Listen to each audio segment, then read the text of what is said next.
يا رسول الله السلام عليك يا حبيبي يا نبي. حضرت ابو درداء نے فرمایا میں نے رسول کریم سے یہ حدیث سنی ہے. حضور نے ارشاد فرمایا کہ جو ایسے راستے پہ چلا جس راستے پر وہ علم کو حاصل کرنے کی غرض رکھتا تھا تو اللہ تعالیٰ جل شانہ اس کو جنت کے راستوں پر چلاتا ہے. اللہ نے اس کو جنت کے راستوں پر چلا دیا. تو گھر سے چل کے جب طلب علم کے لیے کوئی آتا ہے تو وہ جتنا فاصلہ طے کرتا ہے وہ فاصلہ جنت کی طرف اس کا طے ہوتا ہے اور جنت کی طرف اس کے وہ قدم اٹھ رہے ہوتے ہیں. وَإِنَّ الْمَلَائِكَ لَتَضَعُ أَجْنِحَتَهَا رِضًا لِطَالِبِ الْعِلْمِ. اور بے شک اللہ کے فرشتے طالب علم کی رضا جوئی کے لیے اپنے پر اس طالب علم کے قدموں کے نیچے بچھا دیتے. یہ کتنا اعزاز ہے, کتنی تکریم ہے. اور سنو آگے کیا فرمایا, وَإِنَّ الْعَالِمَ يَسْتَغْفِرُ لَهُ مَنْ فِي السَّمَاوَاتِ وَمَنْ فِي الْأَرْضِ وَالْحِيتَانُ فِي جَوْفِ الْمَاءِ. حضور علیہ السلام نے ارشاد فرمایا آسمان کے فرشتے بھی علماء کی مغفرت کی دعا کرتے ہیں اور زمین کے اندر رہنے والے حشرات الارض بھی. اللہ اکبر. والحیتان فی جوف الماء. اور پانی کے پیٹ میں جو مچھلیاں ہیں وہ بھی علماء کی بخشش کی دعا کرتی ہیں کہ اے اللہ اس کی مغفرت فرما دے. رسول کریم نے ارشاد فرمایا عالم کی فضیلت عابد پر, تہجد گزار پر, شب زندہ دار پر. عالم کی فضیلت کسی غنڈے بدماش پر نہیں, کسی دنیا دار پر نہیں. عالم کی فضیلت تہجد گزار پر ایسی ہے جس طرح 14ویں رات کے چمکتے ہوئے چاند کی فضیلت ستاروں پہ ہوتی ہے. یہ کتنا بڑا اعزاز ہے, یہ رسول کریم کی زبان سے بیان ہو رہا ہے. اور پھر سنو آگے ارشاد فرمایا وَإِنَّ الْعُلَمَاءَ وَرَثَةُ الْأَنْبِيَاءِ. اور سنو علماء نبیوں کے وارث ہیں, علماء نبیوں کے وارث ہیں.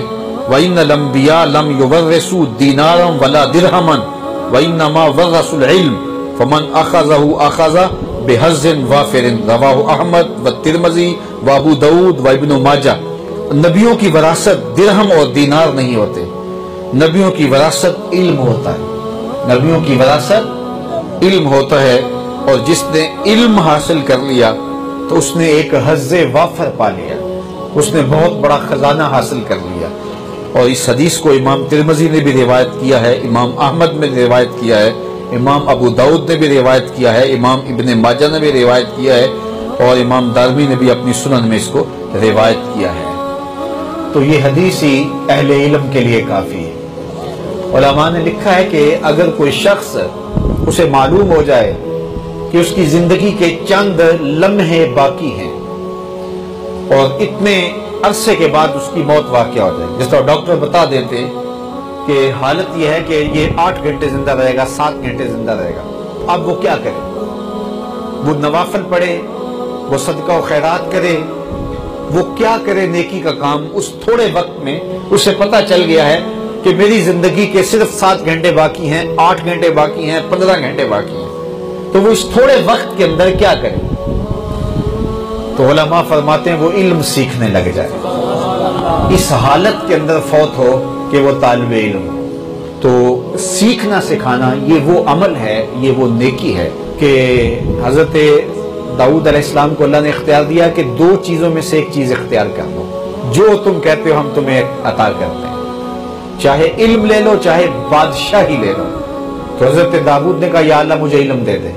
اللہ نے فرمایا جا علم دیا, علم کے صدقے بادشاہی بھی عطا کر. علم سے بڑی بادشاہی کوئی نہیں, اس لیے علم جس کو عطا کیا گیا اس کو حظ وافر دیا گیا. آفاق کے ہر گوشے میں قرآن سنا کر دم لینا,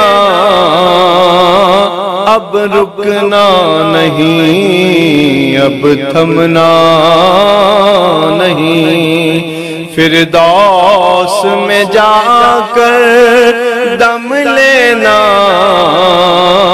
آفاق کے ہر ہر گوشے میں قرآن سنا کر دم لینا،